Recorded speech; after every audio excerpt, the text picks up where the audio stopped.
नमस्कार दोस्तों, मेरा नाम है सीएम मिश्रा और आप देख रहे हैं रुद्र आइस चैनल। आज के सेशन की शुरुआत हम एक गीत की कुछ खूबसूरत पंक्तियों के साथ करना चाहते हैं। ये पंक्तियां इस प्रकार हैं।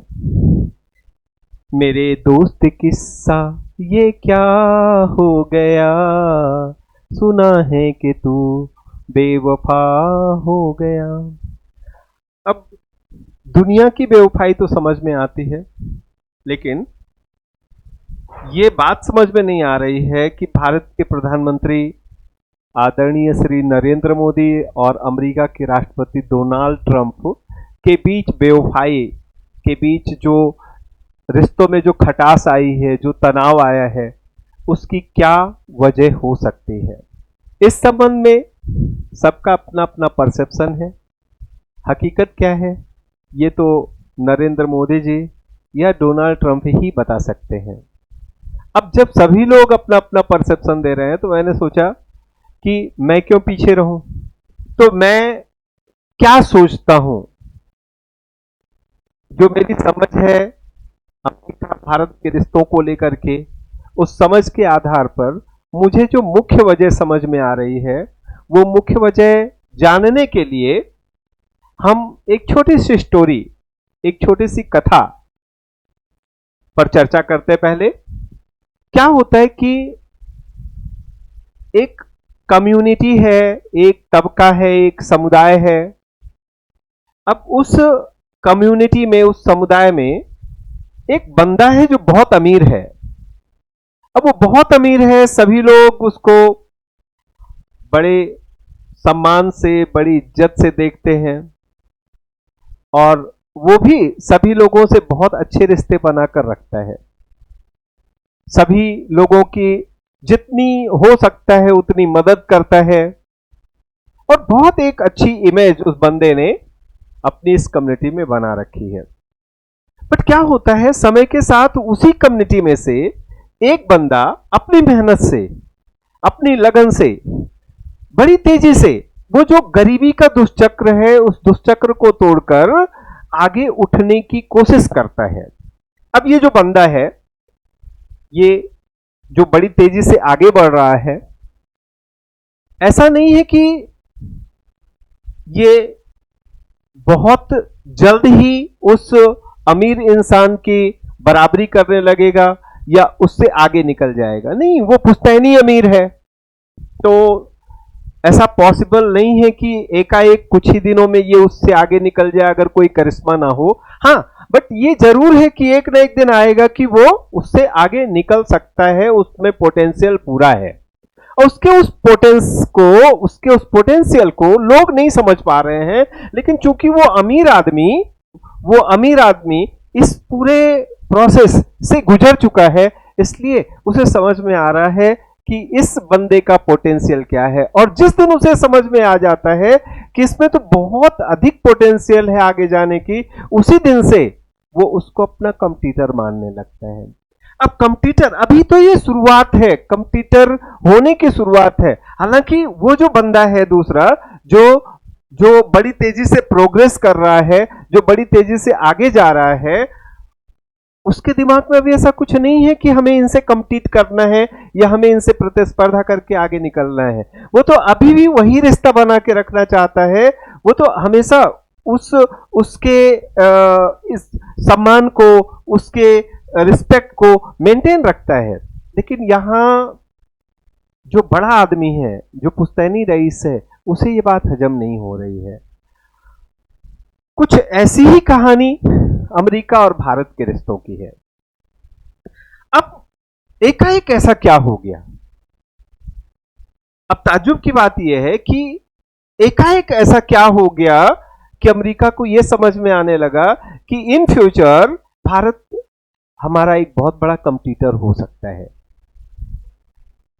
तो क्या हुआ कि 22 अप्रैल का दिन भारतीय इतिहास के लिए काला दिवस कहा जा सकता है, जिस दिन पहलगांव में कुछ आतंकवादियों ने हमला करके और हिंदू बहनों की मांग का सिंदूर उजाड़ा।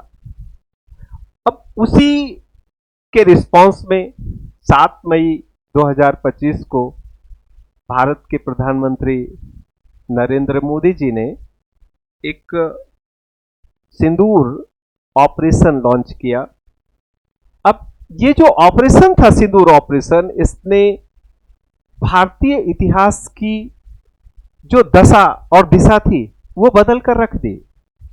एक बहुत छोटी सी घटना कह सकते हो, इतने बड़े विश्व बिरादरी, इतने बड़े विश्व समुदाय में ऑपरेशन सिंदूर को, ये कोई बहुत बड़ी घटना नहीं है। आप देख सकते हो यूक्रेन और रसिया ये सालों से लड़ रहे हैं, न जाने कितनी तबाही हुई है, न जाने कितनी बर्बादी हुई है, न जाने कितने घर उजड़े हैं, न जाने कितनी महिलाओं के सुहाग उजड़ चुके हैं। सेम आप देख सकते हो गाजा और इजराइल या इजराइल और पैलेस्टाइन के बीच में सेम वही स्थिति आपको समझ में आ रही। तो बहुत कुछ दुनिया में चल रहा है, उसमें ये ऑपरेशन सिंदूर एक बहुत छोटी सी घटना है, लेकिन इस छोटी सी घटना का जो इम्पैक्ट था उसने पूरी दुनिया को हिलाकर रख दिया। अब इम्पैक्ट क्या था? इम्पैक्ट ये था कि जब ऑपरेशन सिंदूर लॉन्च हुआ, जब ऑपरेशन सिंदूर स्टार्ट हुआ, तो उसके बाद ये लगभग 48 घंटे तक ये चलता रहा और इस ऑपरेशन के तहत भारतीय जो मिसाइल्स थी, उन मिसाइल्स ने बहुत ही सटीक निशाना लगा करके, जैसे मोहम्मद, लश्कर ए तोयबा जैसे आतंकवादी संगठनों के जो गढ़ थे, उन गढ़ को बहुत सटीकता से डिस्ट्रॉय किया। अब इसके बाद रिटेलिएशन में जो पाकिस्तान ने भी जवाबी कार्रवाई की, पाकिस्तान ने भी ड्रोन के जरिए भारत के सीमावर्ती इलाकों में अपने मिसाइल्स भेजने शुरू किए। भारत का जो विपक्षी दल है, विपक्षी दल लगातार ये पूछ रहा है कि बताइए भारत का क्या नुकसान हुआ, भारत का क्या नुकसान हुआ।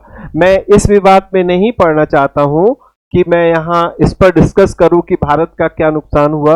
मैं ये मानकर चल रहा हूं कि इनिशियली यानी अर्ली स्टेज में जब सब कुछ ऐसा हुआ तो भारत का भी कुछ नुकसान हुआ होगा, लेकिन इसके बाद बड़ी जल्दी ही हमने स्थिति को कंट्रोल में कर लिया और हमारे S-400 मिसाइल डिफेंस सिस्टम, इसके अलावा हमारा राफेल बम वर्षक विमान और इसके अलावा हमारा जो अपना होममेड ब्रह्मोस मिसाइल्स, इन्होंने जो तबाही मचाई उससे पूरी दुनिया की आंखें खुली की खुली रह गई।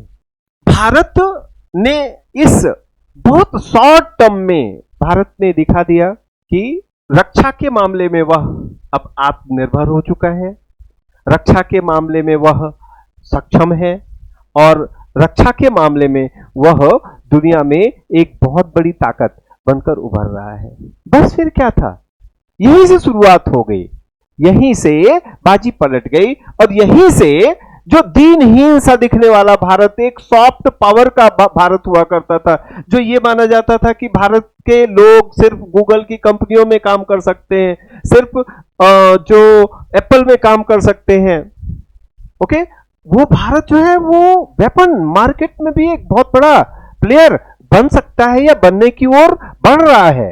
पोस्ट ऑपरेशन सिंदूर में हमने ये दिखा दिया कि हम केवल अंतरिक्ष में नहीं, हम केवल सॉफ्टवेयर डेवलपमेंट में नहीं, हम केवल इंफॉर्मेशन टेक्नोलॉजी में नहीं, हम केवल एग्रीकल्चर में नहीं, बल्कि हम जो डिफेंस मार्केट है, डिफेंस मार्केट में भी हम दुनिया के एक बहुत बड़े कॉम्पिटिटर, एक बहुत बड़े सेलर हो सकते हैं।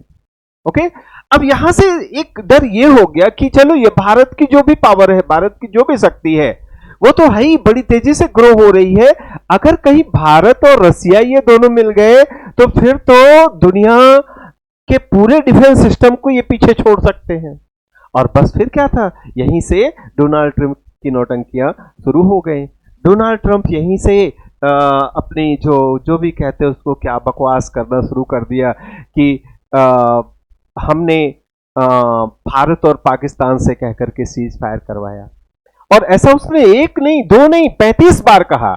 हमारे यहाँ पूरी संसद का जो मानसून सत्र है, मानसून सत्र इसी में चला गया कि उसने ऐसा क्यों कहा, उसने ऐसा क्यों कहा। अरे मेरा भाई ये कहना है, उसने कहा क्यों कहा, ये उससे जाके पूछो। हा?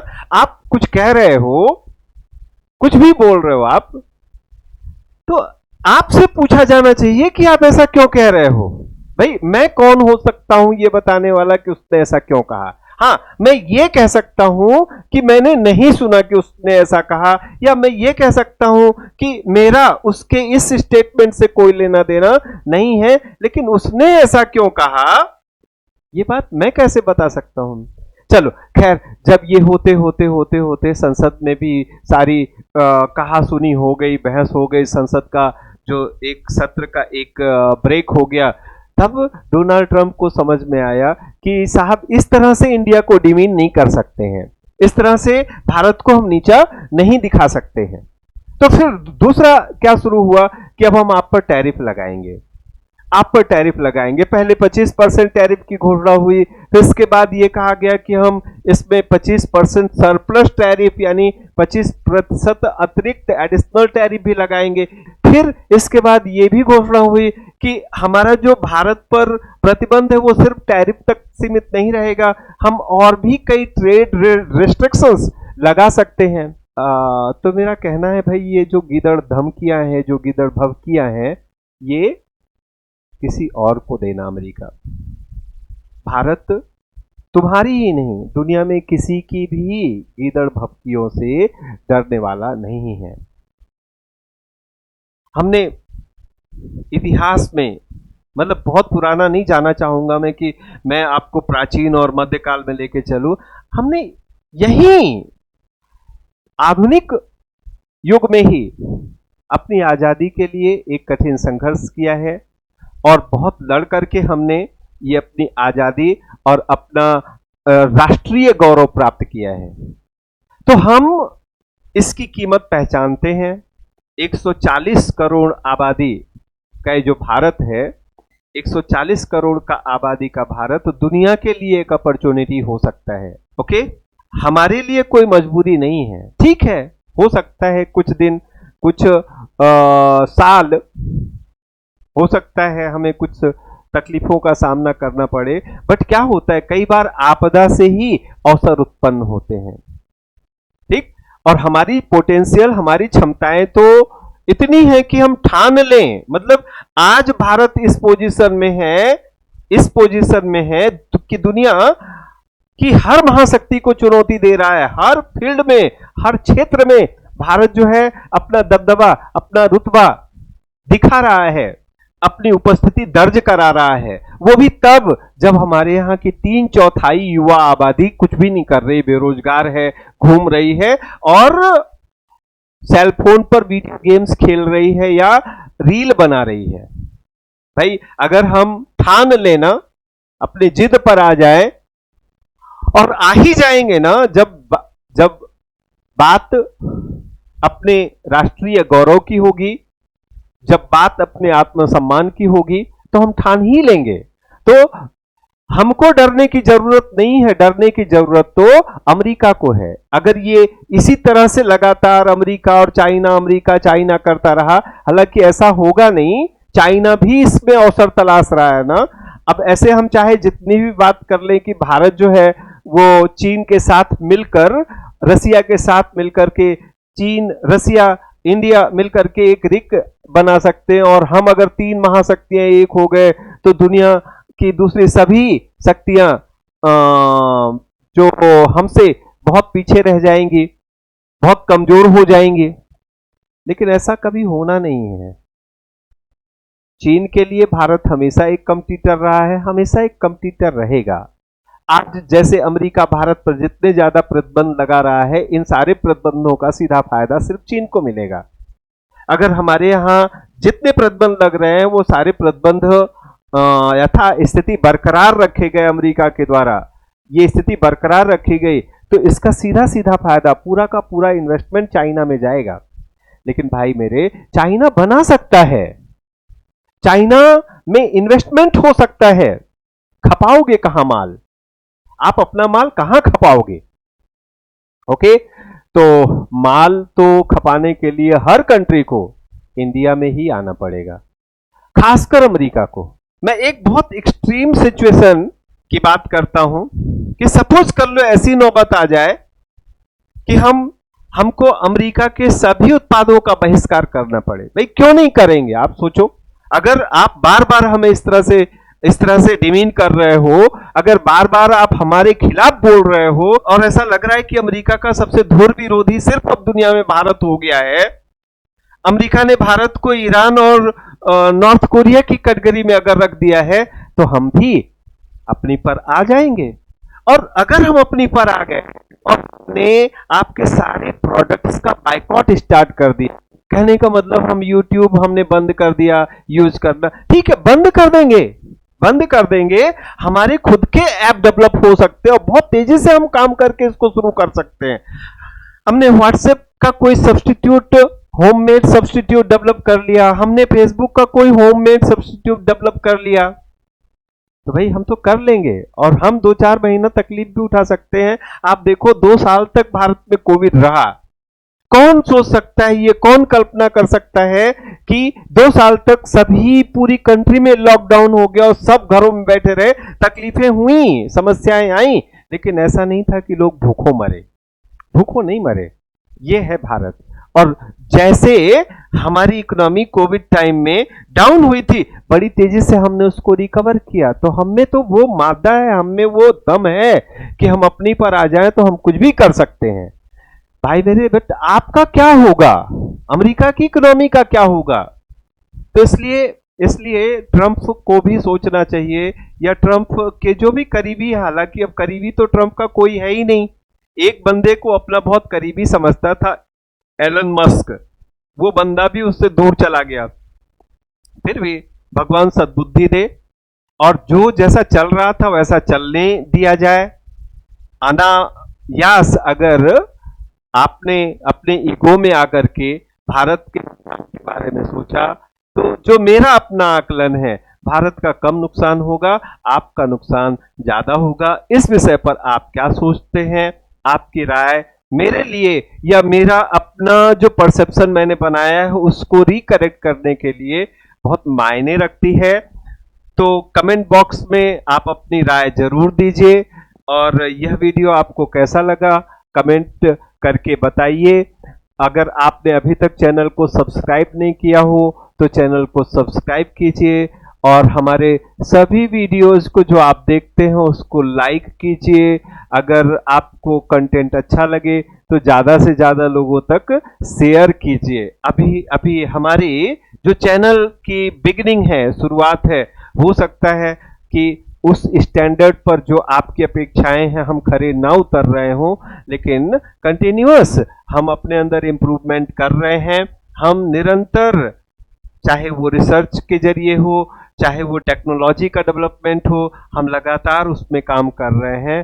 तो आने वाले समय में रुद्र IAS से आपको बहुत ही बेहतरीन जानकारियां प्राप्त हो सकेंगी, ऐसा हमारा और हमारी टीम का कमिटमेंट है। तो जय हिंद, जय भारत।